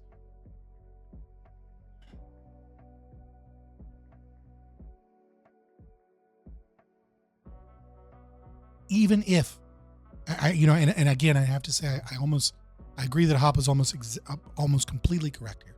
Even if you get what you want, you get a compromise, you get unfettered immigration that maintains all of these fucking systems, you're going to collapse. Like, we're already headed towards a collapse, right? But the more we can slow down said collapse, the more we may be able to transition towards something that gives us freedom, that gives us liberty, that doesn't ruin the lives of our children, my children. Right? I don't want them in a war-torn civil war country because we had to be based. Makes no fucking sense. You have to deal with the actual violations of the non-aggression principle, not the downstream effects, and then compromise with commies and Marxists because you'll be doing nothing but running cover for them so that they can create a collapse. And then but we're going to maintain the power of the nation state and democracy. Oh, that's going to fucking work. That's a great strategy. And you go, well, strategy doesn't matter. It's about principles. No, open borders requires rights violations, except for this fucking imaginary open borders position, which is basically just going, I want anarchism. Anybody that's utilizing open borders that isn't a hardcore libertarian is not talking about that. And anytime you run cover for that with this pretend position, which is just anarchism, that also is, in my opinion, wrong because of its utilization of public property. But even still, you're talking about a thought experiment that doesn't exist in reality, whilst running cover for this. But the idea. There's like, no, you're the one you're the one choosing to violate, trying to say that you're justifying violating the non-aggression principle. And so the argument becomes, well, just don't do anything because if open borders is a violation and, closed borders is a violation, then just don't do anything. Don't do anything. That's the only moral position. If you try and pick the lesser of two evils, you're actually violating the non-aggression principle. No, dumbass. I have a gun to my head. Legally, I don't get to not pay taxes. I have a gun to my head. There are things that I have to pay. There is a group of people out there that will arrest me. I am able to do whatever I can to engage in the system to reduce state power. And if you're not, then if you're not voting at all because voting is engaging in the system, and you're only arguing that anarchism exists, and you're not actually arguing for what we can do to try and move the needle towards libertarianism, then why are you even talking about politics? You have no actual opinion on the political landscape. You have no strategy on the political landscape. You're just LARPing. You're just saying, we need anarchism. Yeah, we do. How do we get there? Oh, well, none of the ways that we get there are justified because I said so. Because it's a violation of the non-aggression. But you by voting, you're justified. It's I'm not justifying.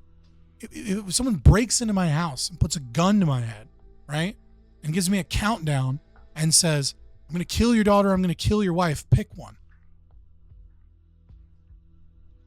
I can choose neither under the assumption that they're just going to kill us all anyways. Sure, based. But if I choose, right, and that's fine. That's what you would do. Cool. I get it. Totally understand that. They're going to kill us all anyways. Might as well go out being defiant, do what I can to stop the aggressor, right? In a virtue ethicist position. I'll stop the trolley. But to say that someone is justifying aggression by saying, kill my wife, please save my daughter, and my wife looking at me like, please save our daughter. To say that person's a statist, that person's evil, is absurd. It's the kidnapper that's evil. It's the person that put a gun to my daughter and my wife's head. in my head, right? Those are the people that are evil. Those are the aggressors. You are not an aggressor by trying to move the needle away from these things, but by running cover for fucking commies and, the Koch brothers so that we can have, the World Economic Forum's dream crisis that they can then take over and make sure that we're not allowed to eat beef anymore and make sure that we're not allowed to own property unless we live in the pods. To think that like you're the based one in that is ridiculous. Stop being a collapsitarian. Your open borders run in cover is annoying and wrong. Stop it. And moving on, of course, the useful idiots. And from the same article, Papa Immigration Libertarianism from 2018. The answer as to why not appears simple, however. In contrast to left libertarians, the ruling elites are still realistic enough to recognize that besides great opportunities for state growth, the predictable crisis would also entail some incalculable risk and could lead to social upheavals of such proportions that they themselves may be swept out of power and be replaced by other foreign elites. Accordingly, the ruling elites proceed only gradually, step by step, on their path toward a non-discriminatory multiculturalism. And yet they're happy about the left libertarian free immigration propaganda because it helps the state not just to stay on its present divide ad impera course, but to proceed on it at an accelerated pace. Contrary to their own anti-statist pronouncements and pretensions, then the peculiar left libertarian victimology and its demand for undiscriminating niceness and inclusiveness vis-a-vis the long familiar list of historical victims, including in particular also all foreigners quo potential immigrants, actually turns out to be a recipe for the further growth of state power. The cultural Marxists know this, and that is the reason why they adopted the very same victimology. The left libertarians do apparently not know this and are thus the cultural Marxists' useful idiots on their march toward totalitarian social control. Duh. I mean, if you've been listening for the last hour and 45 minutes to me, this should be obvious at this point. You're running cover for the powers that be by claiming this magical open borders position. It's a Mott and Bailey. For some of you, which is even more disgusting. You're defending this position, this pure philosophical position that's basically just anarchism. Sorry, up down here. I went too far up. Then I have to go right. This just and that's a great defense. But what you're actually defending is this: it's fascism. What you're actually defending is maintaining the status quo, but ballooning the welfare system and bringing in people and go, well, the nation state has no right to stop people from moving across borders. Well, they don't have a right to public property, as I would argue. But even if they did, again, these things don't happen in isolation. And the common stupidity of libertarians, the autists that you are, is that you guys will grab, I'm guilty of it sometimes too. You will grab one thing and you will isolate it from everything else and go, well, those are consequences. No, they're not. They're part of the same entity. They're part of the same amoeba. They're part of the cathedral. They're part of the Jenga. And you go, well, if I can stop that thing from happening, and you argue that you shouldn't stop that thing from happening, you're actually trying to justify the non-aggression principle, and I got you in a contradiction, and I win. Cool, you win the little philosophical masturbation that you had with yourself. You win, even though you fucking you isolated variables that aren't isolated in reality.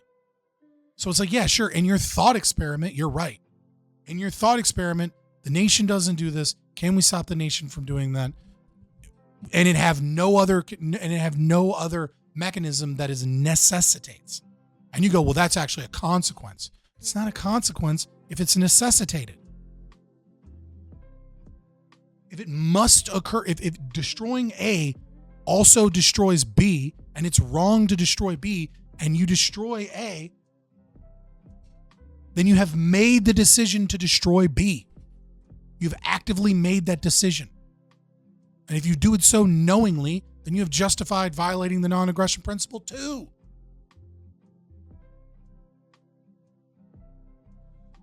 You don't get to isolate things and then call anybody that doesn't do that a consequentialist.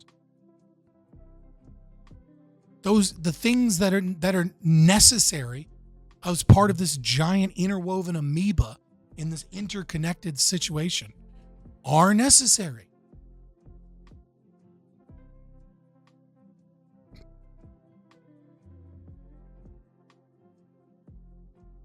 And so you run cover for, as Hoppe points out, the cultural Marxists, the ones pushing multiculturalism. Diversity is our strength. Diversity is our strength. Diversity is our strength. Diversity is our strength. Oh, do you have a little 15-year-old white girl in Rotherham, UK? Oh, diversity is our strength. Oh, we must bring in all of the Muslims. They're so beautiful and their food is so delicious.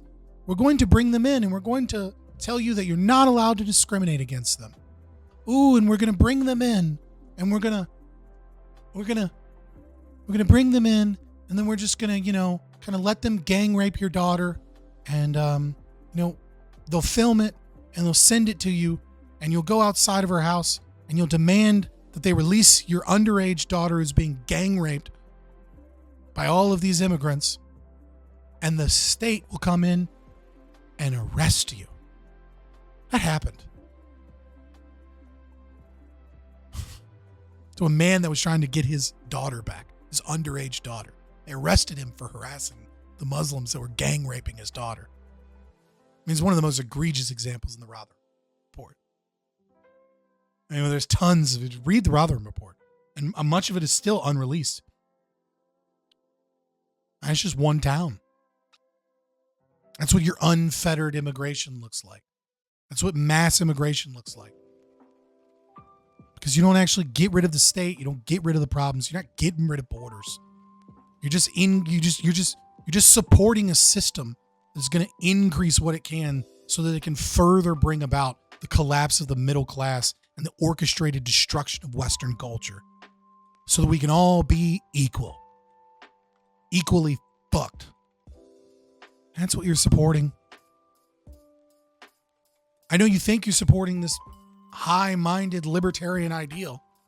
No, you're just isolating variables and playing a philosophical game that isn't actually a good argument because you're doing thought experiments that don't apply to the real world.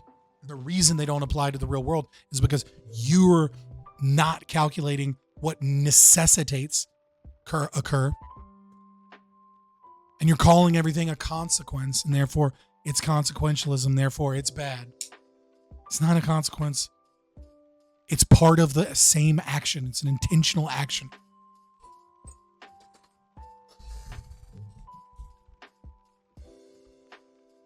Stop. I'm getting tired, but I'm getting tired of my own rage.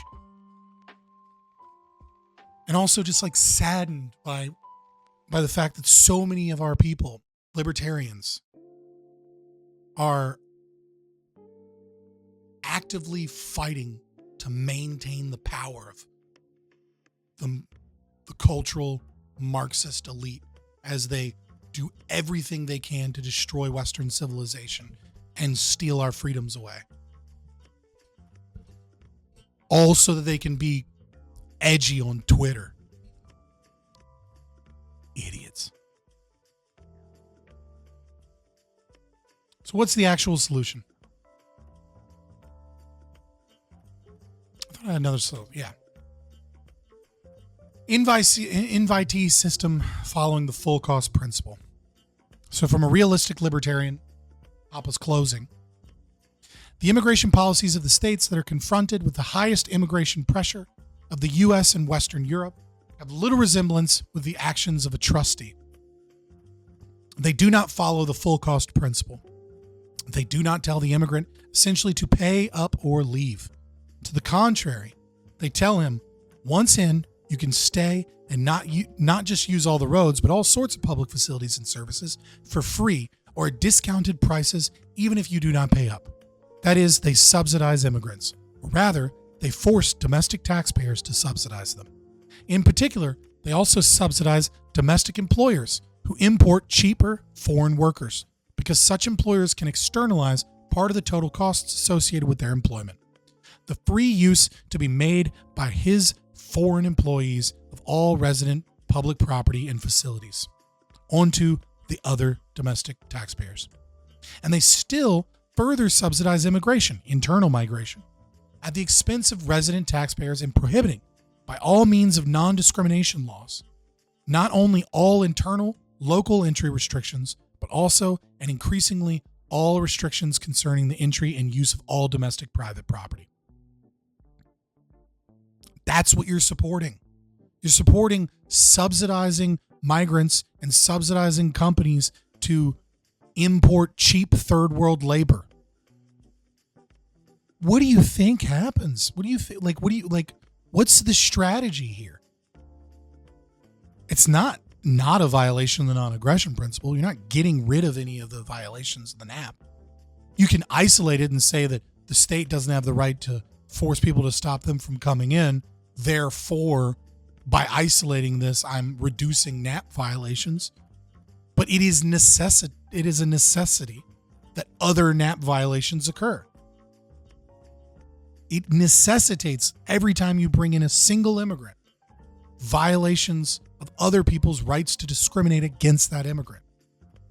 So you're forced to choose between violating the rights of said immigrant, violating the rights of the American taxpayer and the citizen. We have a functional country, right? One that we don't wish to maintain, that we wish to move into a brighter future, but one that is fucking functional.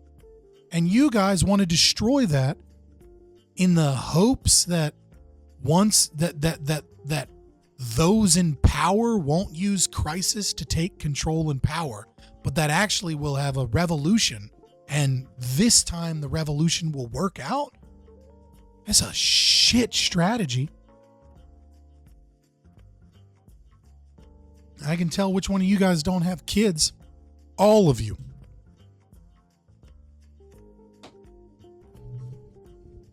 So what's this full cost principle? I'll move on. And the actual solution, right? The actual solution. One that we can push forward that is very similar to Hoppa's, right? I would have some slight differences in the way that Hoppa puts his forward, but I have a similar position to Hoppa here. So as he explains, and we've talked about multiple times, goods cross borders because they're invited. People cross borders because those people want to cross borders. They don't necessarily need to be invited. If we had private borders, then people would have to be invited in order to cross those borders. You have to be invited onto someone's property. Even if that property is open to the quote unquote public, it comes with rules, and it comes, that the property owner sets, and they have the right to exclusion. And so that is a de facto invitation. If they say everybody can come, they're inviting everybody. If they say only these people can come, then they're inviting only those people. But people can cross borders themselves. They have feet, they can walk. And when facilitated by the nation state to cross into borders and to move into communities, and when the nation state says that these people can't be discriminated against, right? Then they don't need an invitation. They can even go into places that they're specifically not wanted. So how do we fix this? Well, there's only one solution. That's private borders, right? Or the super open borders people, right? The magically, we have a constitutional amendment tomorrow. Now let's support a constitutional amendment to dissolve the nation state. Sure. Okay, fine. Right. So we need to get towards anarchism. And the thing is that what we need to do is we need to get something. We need some solution that reduces violations of the non-aggression principle, and that pushes a philosophy of libertarianism and gets us closer to that. And so far as the nation state is holding in trust property, so that it can give that property back, public property that is holding in trust, that is owed to the American taxpayer, sorry. So long as it is doing that, so long as that is occurring, then what we need something that preserves that to the best of our capacity, or at the very least doesn't exacerbate damage to it, if that makes sense. So how do we do this? Well, what I would advocate for, what Hoppe would advocate for as well, is an invitee system, which is to say that anybody can invite an immigrant. That's all you need to get in this country. Invitation. Someone has to want you. Someone has to say, hey, I want my cousin here. I want my husband I left in Yemen here. Or a company could be like, I want cheap labor, so bring them here. Or even a non-governmental organization. I'm iffy on NGOs only because NGOs receive taxpayer funds. And so I'm worried that taxpayer funds might be funneled towards this. So like I'm 50-50 on non-governmental organizations, because like what I don't want is like the DOJ giving billions or trillions of dollars to NGOs to be able to do this. Right. And so I might say NGOs I'm iffy on. They'd have to come with protections before I'd be willing to utilize them in this process. But potentially NGOs as well could bring in asylum seekers. Charities could bring in asylum seekers. So, isn't that just the same as unfettered immigration, right? If all you got to do is find somebody that wants you and invites you in. Well, it would be. But we should institute the full cost principle, which is to say, whomever invites you is a cosigner for you. So person A invites person B to be. Person A is a citizen. Person B is a resident of another country. And not a citizen. So person A signs documentation saying that they will pay everything if person B doesn't pay. What do I mean by everything? They will pay for utilization of services. Any and all public facilities and services. If there's a public park and they want to use it, they'll pay to use it. There will be some cost associated. Potentially taxation in some regard on those people. Some debts towards those services. Because what we don't want is a ballooning immigrant population utilizing these services and the tax burden being pushed onto the taxpayer that didn't invite these people. So stop making the taxpayer pay.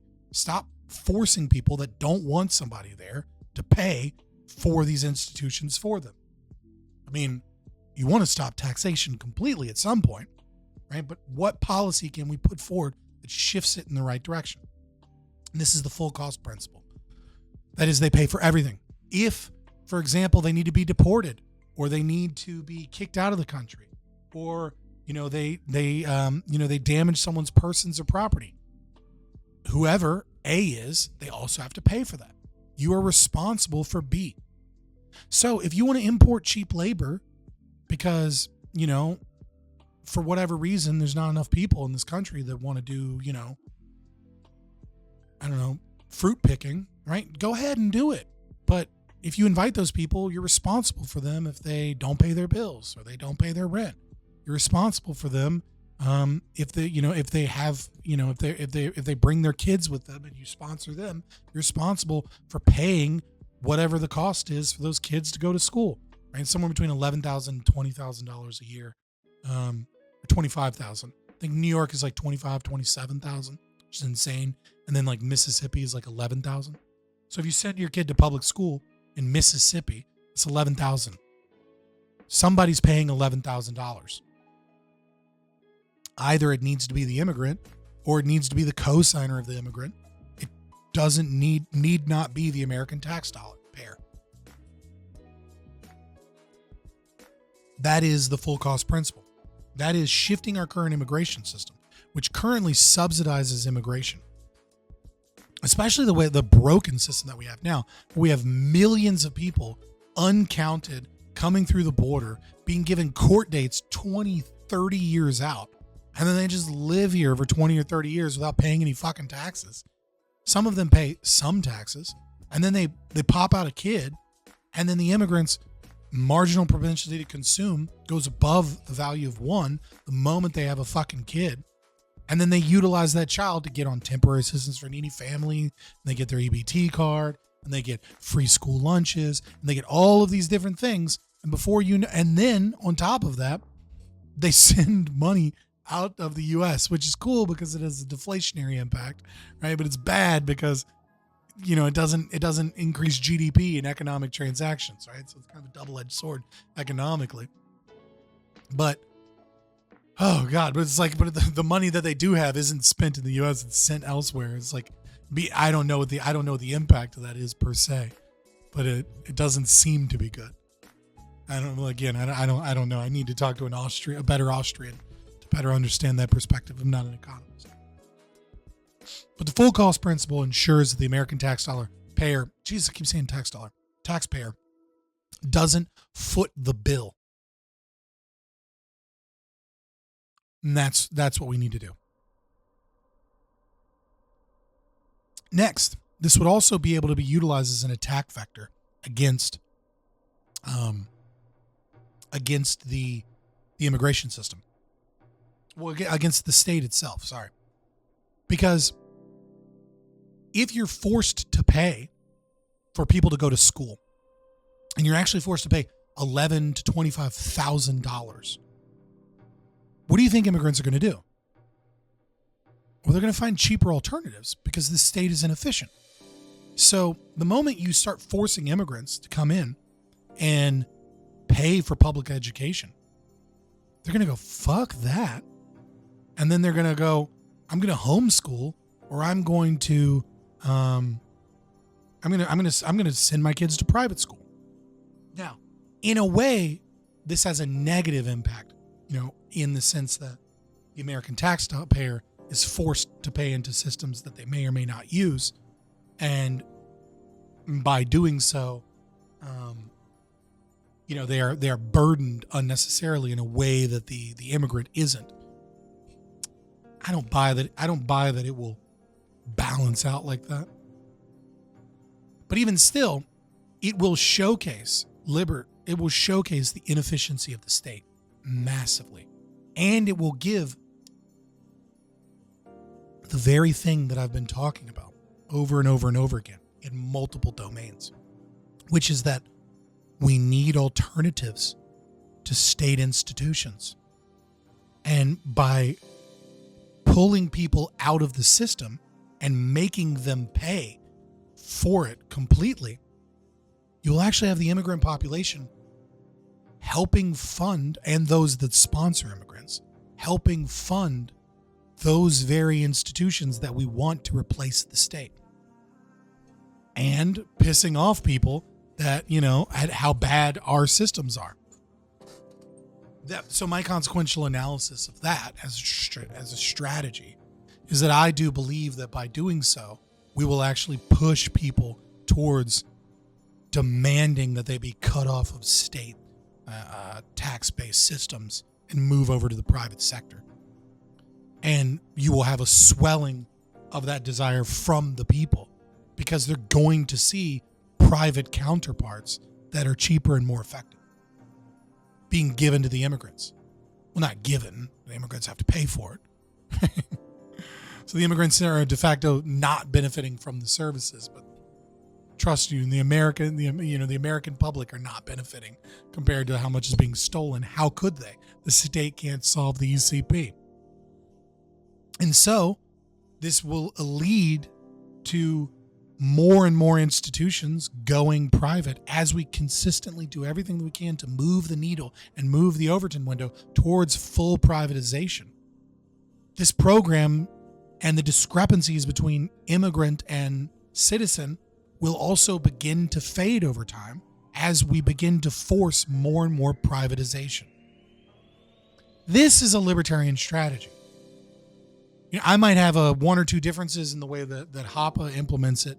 I don't think that Hoppe is, really like laid it out from a legal perspective. He's only made the arguments what should be done, not necessarily like, gone line by line how you would put it into law. But this is the libertarian solution. Not saying I support open borders, cool, you support anarchism, and doing everything you can to run cover for the cultural Marxists, doing everything they can to destroy Western civilization, and calling anyone who fights these Marxists and fights against open borders, forced integration, and the destruction of communities across Western civilization, statists, as you do the very thing to try and give power to the institutions and organizations and elites that want more power. And go, yeah, but I isolated it in a way that made me sound right. So I'm the principled libertarian, you statist cuck. Get out of our way so that we can implement liberty. Thank you guys for listening. Please join the Discord. Let me know if you want more like super long-winded rant presentations like this. I feel like this is kind of more of like what I used to do during live streams. Kind of more my bread and butter. Maybe it's just like 2 hours that could have been condensed into 20 minutes and you hate it. And you're like, dude, next time just spend the extra day or two to like put this in a concise video with a script so I don't have to listen to you rant for 2 hours. Maybe you really like the ranting and you enjoy the little random moments of anger that occur unscripted. I don't know. You let me know what you like. I think my audience tends to like long form rants, but maybe I'm totally off base there. Like I said, join the Discord or hit me up on Fabian Liberty on Twitter. And I will see you there. Oh, and please like, subscribe, share this to other people. Yeah, it's been a long day. I'm happy to get out of here, but I appreciate everybody that watches. And tell me why you think I'm wrong or right, in the comments section. I appreciate it.